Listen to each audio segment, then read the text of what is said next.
The Dallas Mavericks welcome in a familiar foe as Jalen Brunson and the Knicks visit Kyrie Irving and your Dallas Mavericks. We preview tonight's matchup in a pre-Thanksgiving showdown. All that and more coming up next here on the DLLS Mavs pregame show. Here we go.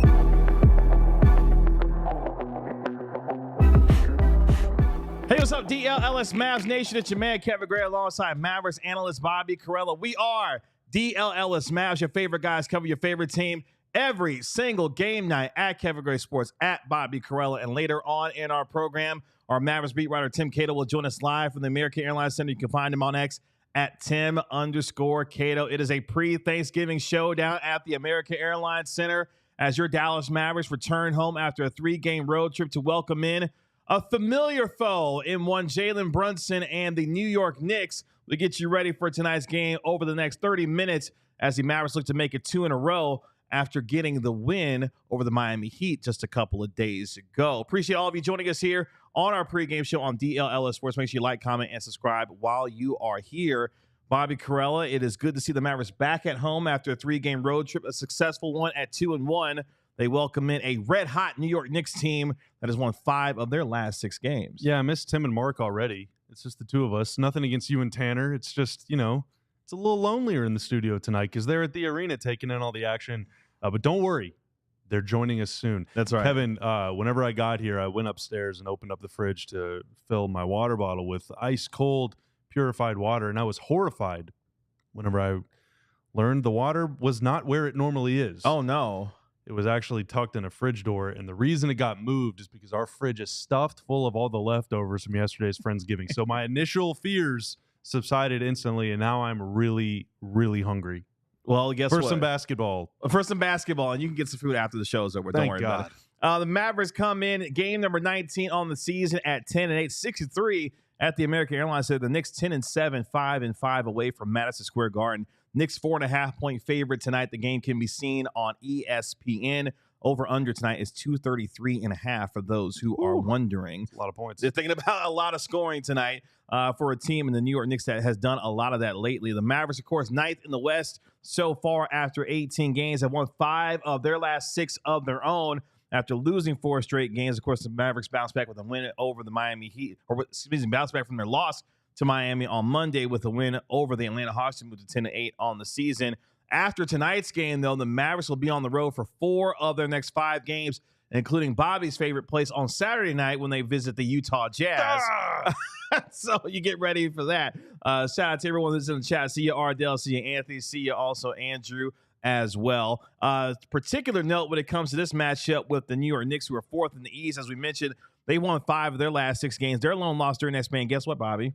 Came to the Utah Jazz on Saturday when they lost 121 to 106. Tanner's supposed to hit the bell every time I talk about the Jazz, but it's okay. Don't worry about it. Don't do it. I have a Pavlovian reachation to that. You do. Every time I say the words Utah Jazz. the Knicks, but the Knicks did come off a beatdown performance over the Denver Nuggets. They pummeled them 145 to 118. Jalen Brunson had a career high 17 assists in that game.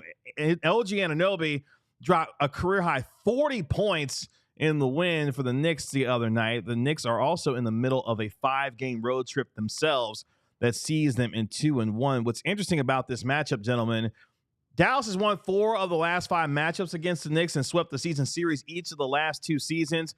But tonight marks the 4th time in 5 meetings since Jalen Brunson has signed with the Knicks that either lukadoncic or Jalen Brunson has missed the game due to injury. A lot of folks already noting some of that when is Luka ever going to play against Jalen Brunson? Well, we unfortunately won't see that tonight as Luka Doncic is going to continue to miss the action with his wrist injury. Yeah, New York came in. God, I don't remember exactly what they had won, like 15 in a row or something after trading for OG last season, and they were red hot coming into American Airlines Center. I think they might have lost one time before then, or maybe OG missed the game. There was some sort of weird stipulation, but Luka wasn't playing in that game for the Mavs, and Kyrie just did the Kyrie thing. I think Tim stepped up, had a big game. A couple other guys had big games, and Dallas was able to win. Now, that was a wild-ass game. I forget what happened first. I think New York maybe was up like 15, and then Dallas went up like 25, and then New York came back and almost won the game, but just came up just short. So some zany things happen whenever these two teams meet. There was also a game a couple years ago where Dallas went to New York and hit like 25 threes in a game. Brunson and Luka played in that one, and it was like the Dave Burt show. It was awesome. Oh, so Dave Burt. Yeah, so maybe someone will step up in his stead tonight and make like 15 threes. That gets us to Bobby Scotty report on the night as the Mavericks take on a terrific New York Knicks team led by Karl-Anthony Towns, who's averaging 26.3 points per game and 12.6 boards per contest, which is third in the association. Oh, by the way, boys and girls, he's shooting 47% from downtown and nearly 55% from the field. The Mavericks got a tall task in stopping the big man who could shoot the basketball really well. Yes. So going back to last year's playoff series between the Mavs and the Wolves, Towns was used kind of as a spot-up shooter, playing off Ant, and then also as a post-up guy as the series went on. And he had some pretty good success posting up PJ. But with New York, he's playing the 5, like exclusively playing the 5.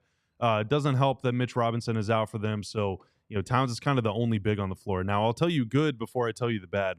The good this year is he's defending 5.8 shots at the rim per game, and opponents are shooting 78.3% against him at the rim, which is unbelievable. Geez. So if you're able to get past the wall of Mikal Bridges and OG on the perimeter, then you can probably score. That's good news for Kyrie. That's good news for Najee Marshall, the float man.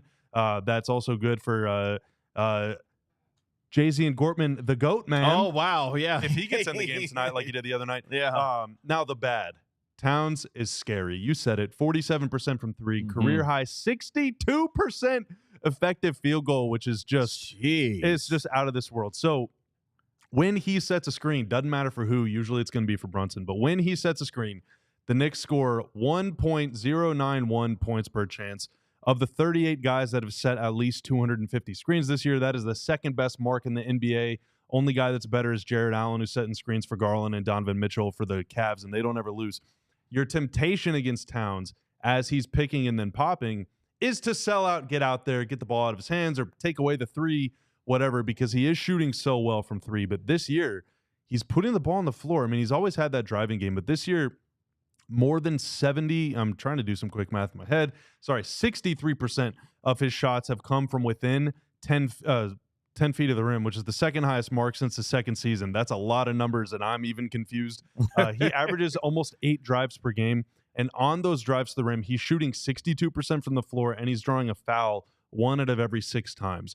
Why that matters tonight, so Daniel Gafford is out for the Mavs. Don't want to bury the lead there, but Gafford and to a degree Derek Lively really bite on pump fakes, and Towns is a big pump fake, step with his right, go to the rim, typically with his right hand. Sometimes he'll go left, but he always comes back right, and he's kind of clumsy with it, very similar to Dirk, like a herky-jerky style that creates a lot of contact. He draws a lot of fouls. With Gafford out tonight, presumably you're going to see maybe some Maxey at the 5, but you're going to get a lot of Lively, probably a lot of Dwight Powell. You're thin in the front court as it is with the injuries. You cannot afford to foul the guy. So then you're thinking, okay, well, do you just let him shoot? But he's shooting 47% for 3. He's not going to down. So what do you do? Maybe tonight's the night we see Gafford or Lively switch a lot on Brunson. Maybe we see Maxey at the 5 and we see the Mavs switch 1 through 5 and switch Maxey onto Brunson. You have like Najee or Grimes on them, and then maybe you just switch. And if Towns wants to post up, hey, that's fine. Let him post up the little guy. 2 is worth less than 3. You're not picking up fouls. You can contain the action to just one guy. It's not zip to the corner, open 3, whatever. So, like, I really don't know what they're going to do against Towns. I'm very, very nervous about that.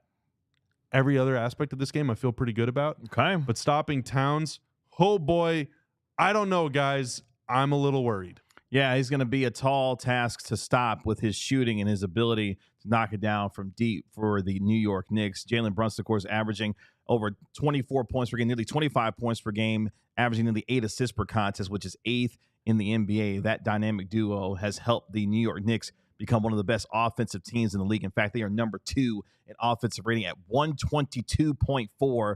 They're shooting over 50% from the field, which is second in the league. They're also second in the league in three-point percentage at nearly 40% at 39.8. And by the way, you don't want to foul them either because they're number 1 in the association, shooting free throws at an 82.6% clip so far this year. So you've got a big problem for the Mavs to make sure you're not fouling because otherwise they will make you pay from the free throw line. Jalen will pick up a lot of fouls too. You know, and he's herky-jerky, a lot of pump fakes. And I'm the reason that my hair is so short, I didn't get a haircut. It's just I've been watching Mavs film in the last few days, tearing my hair out every time a guy bites on a pump fake. This team bites on every pump, and they're instructed to do that. They're gamblers, right?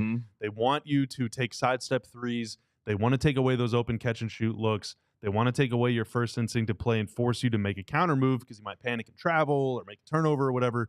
But once you know that that's coming, like once you're used to that, then you can weaponize it against Dallas. And Brunson and Towns are 2 of the best creators off of pump fakes in the league. They got a lot of guys like Josh Hart that can dribble, drive, and pass. A really good connective passer. Mikal Bridges, connective passer. So, like, once they get you in the spin cycle, it's tough to fight your way out. I mean, it's going to be really tough. It's going to be really tough. With all the offense that the New York Knicks present, they are not great on the defensive end, even with defenders like OG Anunoby and Mikal Bridges. They are number 23 in the NBA in terms of defensive rating at 115.8.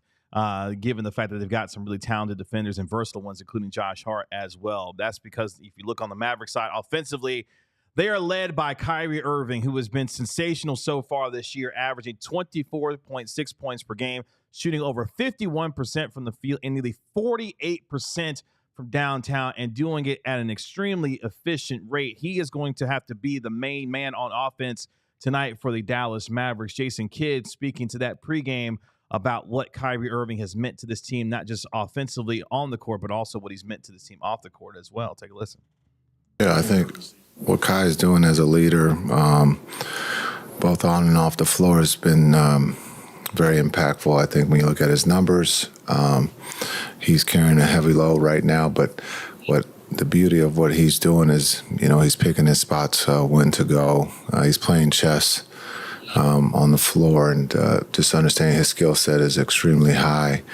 And the guys that he's playing with, he's encouraging them to play because he can't do it by himself. And so just understanding what he's doing on the floor. Atlanta did not shoot the ball extremely well there in the first half. We're only down 6, but understand that the guys, the team is, you know, playing at a high level for him. And so what he's doing when he's shooting the ball, I mean, the 3, the 2s, we would say he can improve his free throws. But he's playing the game the right way at a very high level. And not only playing the game the right way at a really high level, as Jason mentioned there, encouraging the other guys on this team to come along with him. One of those guys that has been doing that extremely well, especially in the last 5 games, is a guy by the name of Naji Marshall. He has been fantastic, averaging 19 points per game, shooting nearly 65% from the field and 53% from downtown, playing 27 minutes a night. It's going to take a real collective team effort tonight for the Mavericks to be able to take out a very good New York Knicks team, but good thing these role players, whether it be P.J. Washington, Naji Marshall, and others, they have been stepping up as of late, as the Mavericks are 5-1 in their last 6 games. If the Knicks put either Bridges or OG on Kyrie, and I'm sure they'll take turns, but like every time Brunson's on Kyrie, clear out, I'm going to Kyrie. Yeah, it's time to go to work. Yeah, if one of those 2 guys is picking up Kyrie, though, that's where it's going to be up to Grimes, Dinwiddie, Najee, and those guys to bring the ball up the floor and initiate the offense, because those guys are so long. OG and Mikal, they're like 6'10", 7-foot wingspans. Kyrie's going to have to work so hard to get around them. You want to save his juice. You want to save his legs. This is now their 4th game in 6 nights in 4 different cities, in 3 different time zones. They have got to be exhausted. So having to break those guys down every time down the floor is going to be really tough. So tonight, more than even, you know, other games, they need those guys to step up, not just in terms of like finishing plays, but also in starting them, creating them, and executing them.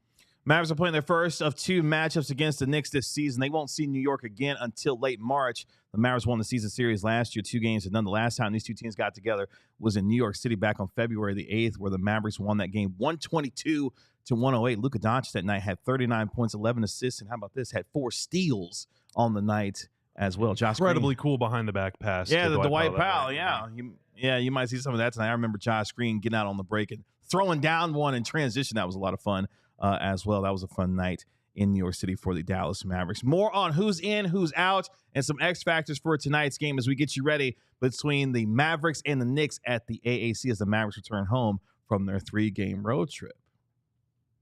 But first, it's time to turn that 40-foot yacht into a 50-foot yacht, baby. With Sleeper, here's my play of the night. Tanner, pull up the video. So I got Karl-Anthony Towns to get a double-double. He averages like 26 and 13. I'm going to change Jalen Brunson's 24.5 to just at least 20 points. Scroll down a little bit more. Let's get OG Anunoby with a steal. He usually gets 1 or 2 of those every now and then. Spencer Dinwiddie, like I said, I think he's going to be running offense more than being the endpoint on offense. So I'll have Spencer Dinwiddie with more than 3.5 assists. And then their special pick of the night, how about that? Nikola Jokic, only 23.5 points. So I'm going more than that for the Joker. And when I win, again, Tahiti, I'm coming for you, buddy. I'm coming for you, pal, and I'll see you on the 7 seas or whatever ocean. I don't know where Tahiti is, but I'll see you there soon. You need to find out where it is if you're going to go there. It doesn't matter. The yacht, I'm going to get a yacht. It's so fancy. It's just going to fly itself. Take sail, whatever yachts do. It's going to drive itself out there. Make sure when you do go to Sleeper, by the way. DLLS Mavs. That's right. You can get up to a 100% guarantee match up to $1,500. The largest deposit match ever. Again, $1,500 for Sleeper. So make sure you check out Sleeper today. We're not sleeping on our guy, Tim Cato, who is joining us live from the American Airlines Center. What is that behind you? What the hell? So I have an explanation. I'm in the visiting press conference room because guess who was recording something in the home press conference room? Mark Cuban. Oh, okay. Thought he so didn't it's work Mark there Cuban's anymore. fault. He's still a very rich man who's a big fan of the team. And he still owns like 27% of the team. Oh. Yeah, so, there's also some of that. That's how much you're going to own of a 50-foot yacht. Right, when it gets done with Sleeper. I don't think your I'll Sleeper... be doing media at the game soon, too. Don't you worry. Let's get to who's in and who's out for tonight's game. We start on the Knicks side of things. Precious Achiuwa, he is out with a left hamstring strain. Meanwhile, Mitchell Robinson remains out as he continues to recover from his left ankle surgery. For the Mavericks, Dante Exum, of course, remains out. Lukadoncic is the same, both with their right wrist injuries. Klay Thompson is going to miss his 2nd straight game. Unfortunately, he is dealing with a left foot injury. Daniel Gafford, he is out with an illness. Thanks a lot, Jimmy Butler. But Derek Lively the second and Quentin Grimes, they are both available tonight. They have overcome their illnesses and are good enough to play tonight against the New York Knicks. Tim, what else can you tell us with your intrepid reporting from the American Airlines Center? Wasn't too much in the pregame from Jason Kidd. He said that Luka is trending in the right directions, which is all that you can really ask for. I'd be surprised if he's not out there. He was on the court pregame doing a little bit of warming up, working out.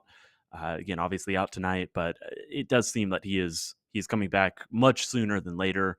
Quite frankly, knowing him, knowing his desire to be on the court, I'd be surprised if he's not out there Saturday, but TBD. Obviously, there's a game on Tuesday that I believe is pretty important for Cup standings. So, is that next Tuesday? Yeah. It's Saturday in hell, Sunday in Portland, and Tuesday back at home versus the Grizz. That's what it is. Yeah, doubleheader this weekend. But yeah, if he's not back in the doubleheader, which seems quite possible that one or the other, I think Tuesday I would suspect he's back on the court by then. So if it's not a Sunday Monday, it's a Saturday Sunday. It feels like for us when it comes to these this weekends. This time it's a Saturday Sunday with the Mavericks taking on Utah and then Portland before they welcome in Ja Morant, who has returned for the Memphis Grizzlies when they come back a little bit at the beginning of December. But let's get to some of the X factors for tonight's game. We have mentioned it a little bit when it comes to the Knicks offensively and how good they have been so far on that side of the floor. OG Anunoby coming off a career-high 40 points for the Knicks, averaging over 19 points per game and a steal and a half per contest. Mikal Bridges averaging nearly 16 points per game and over a steal per contest, which gets us to what the Mavericks will need to do offensively tonight, Tim. And he's going to be the star of the show once again, carrying this offense. And I'm talking about one Kyrie Irving, who, of course, had a monster game against the Atlanta Hawks, especially in the fourth quarter. 16 of his 32 points coming in that huge fourth quarter. The last time Kyrie played the New York Knicks at the American Airlines Center without Luka-Doncic, he just happened to go for 44 points, 10 assists, and 6 made threes in what was a 128-124 win. Kai is going to have to loom large again tonight for the Mavericks to get one against New York. Are you guaranteeing that again? What did I have to say? I say he would need 40 against the Hawks, and he got me 32. Yeah, he might need another 35 tonight to give the Mavericks a chance in this one. Yeah, I mean it's going to be the Kyrie show. There's no doubt about that. He is the, he is the him and Luka are the alpha and the omega. There's just an omega tonight, but that's still a pretty good letter right there. He has shown clearly that he is up to the task, or can be in certain situations. Going to need a lot of help, and he's going up against the best offense in the league in the Knicks. Jason Kidd was talking about Jalen Brunson and Karl-Anthony Towns as pretty much the best pick and roll duo in the league. I don't know if this was a Jason Kidd quote akin to saying that Jaylen Brown is the best player on the Celtics in a pregame press conference. I don't really think it was quite that, but it's a really good duo. It's a really hard duo to stop. Bobby, I'm sure you've already covered this, but this is another chance for Dallas to have a test at a team that plays 5 out. But it's a harder test to me. I think when you're just looking at the defense of it all, I would take, Towns is a better shooter, a better player, a better offensive player, unquestionably, than Miles Turner. And Jalen Brunson absolutely right now is a much better player than Tyrese Halliburton. And so Dallas has really struggled in these areas. They've shown that their defense right now can hustle around, it's top 10 for a reason, but it hasn't been quite as good against these top 10 offensive teams when they've gone up against them, and especially against 5-out spacing. And so this is a huge test for them.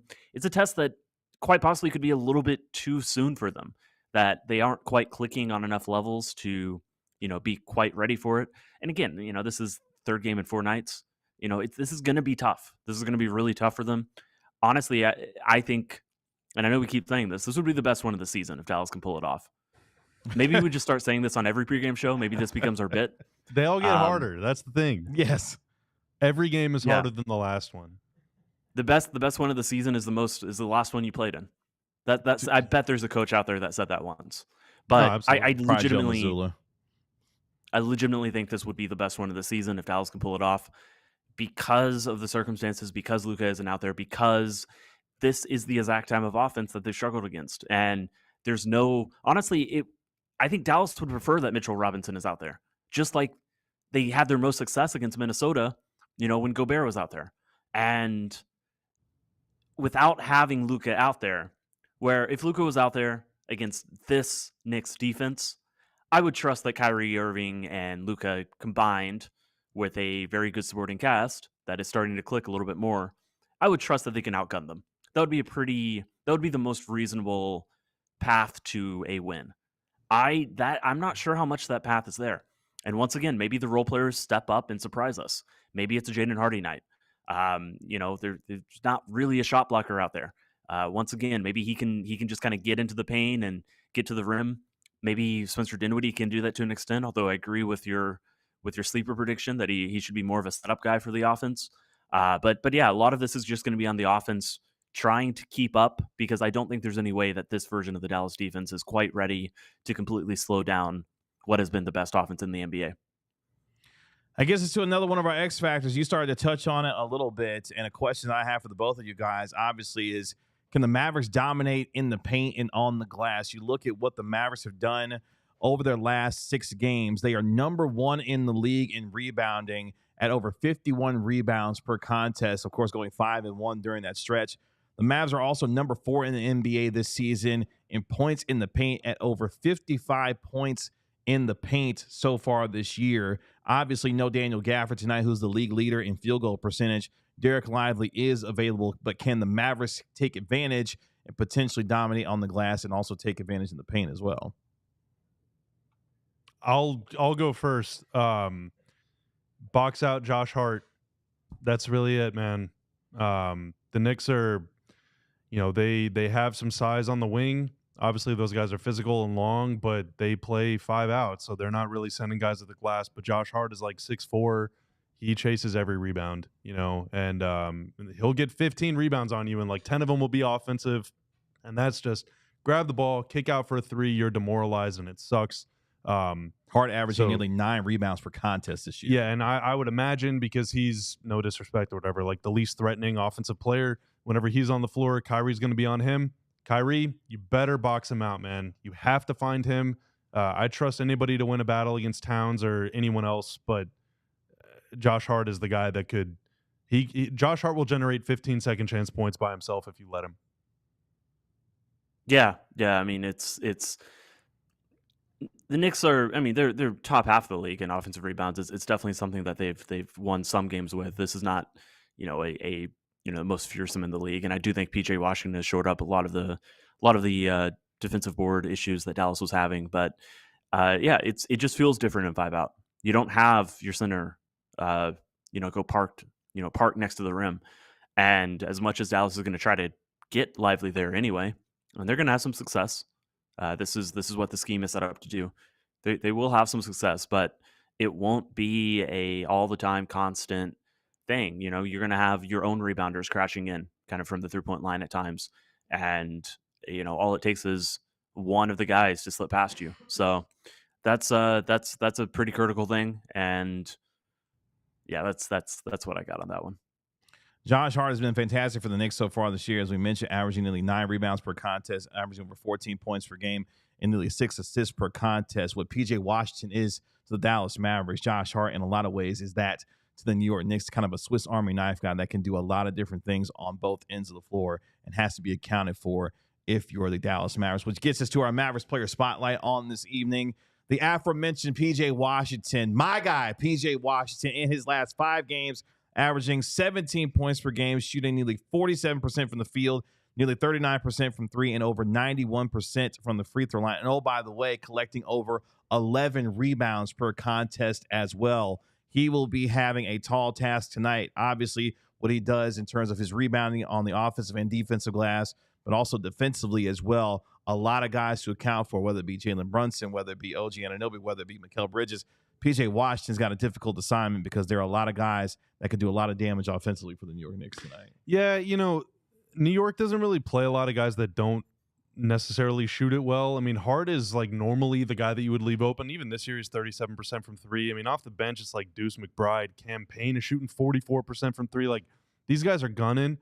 So this doesn't feel like a normal Tibbs type team. Like, they score a bunch, but they don't defend. Normally, Tibbs teams are struggling to defend. Yeah, exactly. Yeah. But like ordinarily, I would say you would put a big on Hart or on whoever the non-shooter is, and then you'd put PJ on Cat, and then whenever they're running pick and roll, you can just switch it, and then you have PJ on Brunson and just say don't foul. Too much shooting, I don't necessarily want to do that, but there will be times when PJ is going to be matched up against Towns. I wouldn't be surprised if the Mavs go small at some point in this game. In that event, PJ, be ready, buddy. I mean, a lot is on his shoulders all the time. Tonight's going to be another example. I don't expect him to score a lot, frankly, because the guy that's not on Kyrie is probably going to be on him. Mm-hmm. So good luck, but just if you're open, knock down a couple threes, and you better be ready to cover a lot of ground on defense. Do you know Dallas is averaging the fewest number of threes? Their defense is averaging or allowing the fewest number of threes above the break in the entire NBA. That's kind of good, but also it means they're allowing a lot of corner threes. That Miami game is going to give me nightmares for a while. Yeah, they are. Yeah, you're right. They're not very good at corner threes. I would agree with that. I think the non-corner stuff. Dallas is they're 6th overall in allowing threes, but I think too many are coming in the corner, and a lot of this is just the teams they've played so far. I don't think this defense is doing something so special that you're going to limit New York from getting them off tonight. Tim, as always, we appreciate your reporting, and we will see you tonight at the post-game show as the Mavericks take on the New York Knicks. Man, we appreciate the time and look forward to your coverage tonight. Absolutely. Bye, Tim. That's our Mavericks beat writer, Tim Cato, joining us live from the American Airlines Center. He will be back with us on our post-game show, as well as our national NBA insider, Mark Stein. He will also be joining us live from the AAC as well with his news and notes on tonight's game and across the association. But it's game time for your Dallas Mavericks as they take on Jalen Brunson and the New York Knicks at the AAC. Tip-off at 6:30, a.k.a. around 6:45. This game is going to be nationally televised on ESPN, so get to your TVs and get ready for tonight's game. Should be a fun one in this pre-Thanksgiving showdown between Jalen Brunson and the New York Knicks versus your Dallas Mavericks. We'll be back here 15 minutes after the final buzzer here on the DLLS Mavs postgame show. For Tim Cato, Bobby Karell, I'm your host, Kevin Gray. We'll talk to you on the postgame show after the Knicks take on your Dallas Mavericks. We'll talk to you later. Peace. We all silly like the mayor.